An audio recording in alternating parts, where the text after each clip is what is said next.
Okay, Steve. So, what does it take to be a successful reality punter? Many things. The lack of an ego is one. Uh, I don't. Uh, I don't go and shout to people, "Oh, I'm a professional punter." I'll go into the pub and say, "Yeah, I make a few quid," and I always try and play down my part as a successful punter. Otherwise, people expect of you, tell me what wins this, tell me, and it's something that I don't want to get into the sort of method of having to tell them to back things, because if you tip them a loser, they only remember the loser. They don't remember the winners. So don't shout how good you are. Let other people decide how good you are. Research is great, but you have to take the opinions of others on board. So being open-minded is essential. I'm not the best judge of Eurovision, but I leave the Eurovision judgment to Rob Ferber at Entertainment Odds, Daniel Gould at SofaBet, and Gav at ESC Tips. I listen to what they have to say, and then make my judgment. So, but I don't always follow them. If I don't agree with what they're saying, I'll move my own way. But you should always listen. So research, listen, take good advice, be ready to discuss, and change your opinion.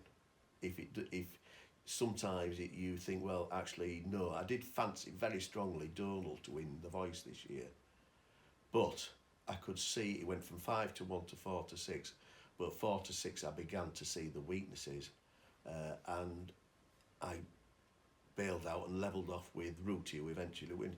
So don't ever think that you're unbeatable. You're not. And don't think you have to know more than anyone else on anything. I say I take advice off other people, and I give advice, and it works better that way than being a lone soldier. I will say that you sometimes on Betfair you will say at the start of Celebrity Big Brother will start in August. Well, immediately be a train, such and such to win Big Brother. This is their train. But once you've started their train, you only look for reasons they will win. You don't look for reasons they don't win. If you have a bet, or are thinking of betting on someone today, okay, this is why I think she'll win, or he'll win. This is why I think they won't win. Does one outweigh the other? You've got to be open-minded. If you've got a name saying, this is my train, you're not listening to the people who say, I don't win. And that's a mistake. You will lose in the long run. You've got to take the views of others on board. Talking of that, do you take notice of sort of polls on daytime TV and in papers and things like that about reality TV programmes when they sort of say who's out next, that sort of thing? Yes, it's daft not to. But what you must also outline is that if you look at a programme like Strictly Come Dancing, who's the best? Who do you? Sometimes they ask who do you want to win, or who's the best dancer. Who you want to win is a more relevant question than who's the best dancer.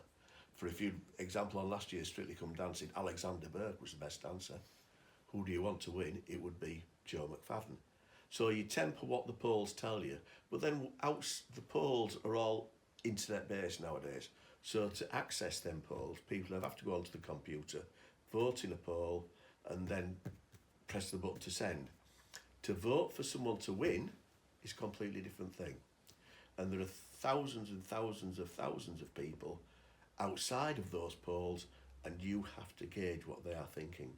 And sometimes, when we had the hotel in Blackpool, we used to be full of old ladies. And I used to say to them on a Thursday night, who's going to win dancing? And they would always tell me the winner. The old ladies would tell me the winner. So polls are useful, but you need to work out what use they are to you. I have a friend, and he runs a website called telestats.com. It's run by a guy, Danza, and he measures every aspect. Facebook likes, Twitter likes, Instagram likes on everything over a 10-minute, 20, 40, yeah. And that's great. But equally, do think what's happening outside of those polls. Yeah, one of the things I do, I say I listen to other people, and I've mentioned Rob Ferber over at Entertainment Odds. He's a great judge on Eurovision, Strictly Come Dancing, X Factor. They're big contests, so I would perhaps, if you're thinking of starting reality betting, read what he has to say. Uh, Also read what Daniel Gould over at SofaBet has to say. He's a great, he really, really, really does read these contests so very well. And for the information on, how the voting's going, how the poll's going, tellystats.com. It'll give you all the information up to date there in front of you so you can make your judgments. Information is invaluable. And are these fee-paying websites, or are they all free? All free. All free. So you've had to adapt already in 15 years? Yes, absolutely. The very first year when Eurovision, first Eurovision, you never got to hear the songs. All you had was you were waiting for a list of grainy songs to appear on, and you were listening in with stuff, and they all sounded rubbish. You had no visual. It was all sort of recorded in a studio, and nowadays you get, as I said, you get the studio song, you get the sing song, and you get three. But you have to say which one is great in the studio but they can't perform live. And once you've got that right, you've got more of a chance of getting the betting right. So did you foresee the Finnish heavy metal band winning and the transgender person? Lordy was a bit of a disaster for me. It was a year where I wasn't totally massively involved in it. But Conchita, the Austrian singer, Austria, another country I've got no record of winning Eurovision. I could well see her winning, and the simple reason is that sometimes different stands out. Different, and even look at this year's winner, Netta, the Israeli girl. She was different. The song was different. She was different. The previous year, the Portuguese guy, Salvador, he was different. The song was different. So different is good. And yes, you won't get it right every year. And sometimes you think, well, that went a bit of a disaster. But so long as you're right more often than you're wrong. And the Eurovision isn't only one market, isn't only the outright market. I would say people just tend to concentrate all their betting around the win market. There are top 10 markets.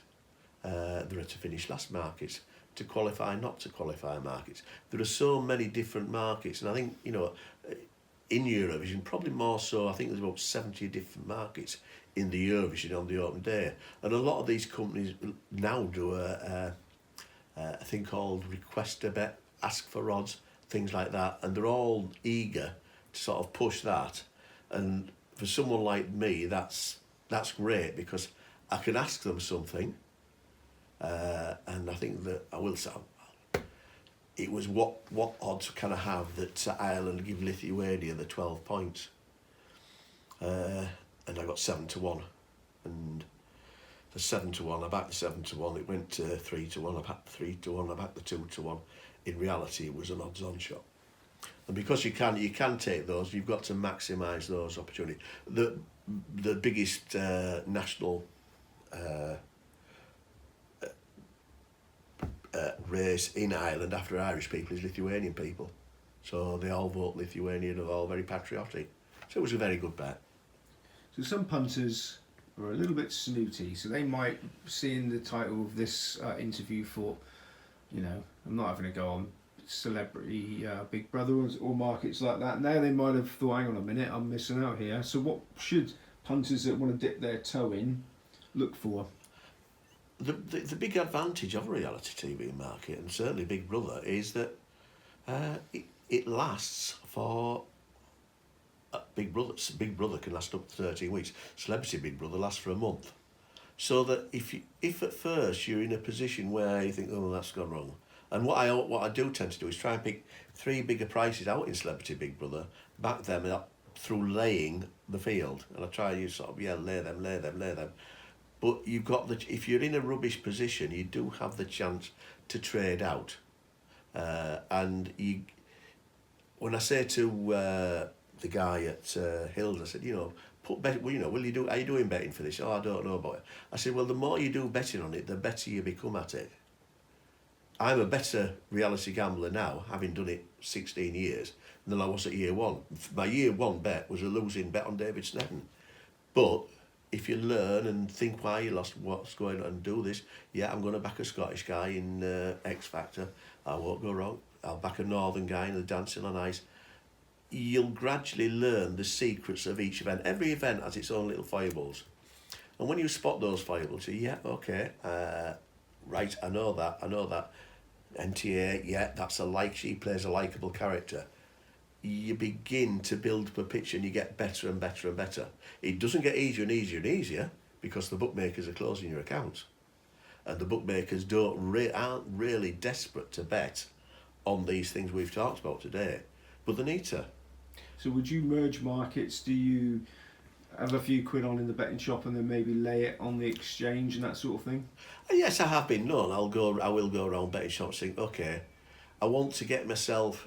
It's a bit like the Kama Sutra. I don't want to get myself in a position I can't get out of. So I'll go through all the betting shops. I'll have with Donal. I backed him at 5-1 in the betting shops. I never laid it off, and then I thought, well, actually, yes, because I don't think he's a 4-6 shot. If he was 4-6 and I thought he was 1-2, I would just keep it. But ultimately, reality TV, if you've got yourself in a position, you can trade out. It's difficult to trade out in a 5-furlong sprint at Hamilton, but in reality TV, you'll always get the chance to trade out. And would you be tempted very early on to say this person cannot win as long as there's a sun in the sky and lay big odds? No. And I spoke to you about a couple of guys I do like. The guy who does Sofa Bet, Daniel Gould. A couple of years ago, there was on the X Factor, there was a Finnish girl. She actually sang in the Eurovision this year, Sarah Alto. And, you know, Sharon Osbourne's there saying, oh, this is my act from, I don't know where she's from. She's from somewhere abroad. And I mean, which really is, and that's all planned. But Sharon Osbourne saying, I don't care about this person. She's rubbish. Don't pay any attention to her. And she was in the sing-off for, I think, the first 2 weeks with Sarah Alto. She can't win, and she's 100-1. And I think Dan Gould took the opinion that, I can lay her at 50-1. I lay £500 at 50-1. I have a £25,000 liability, but I'm going to make 500. But the fact is that the first 2 sing-off performances she did, she actually performed very creditably. And I think Cowell then thought, well, this girl can sing, she can put on a show, and we can have fun with her. And she then progressed. I mean, she got to the final 2. She traded at 4-6.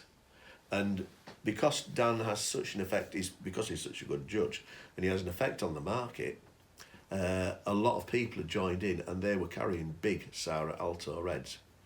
In the final, Simon said something innocuous to Matt Terry, whatever happens, you've done yourself well. And they took that as a sign that Matt Terry wasn't winning.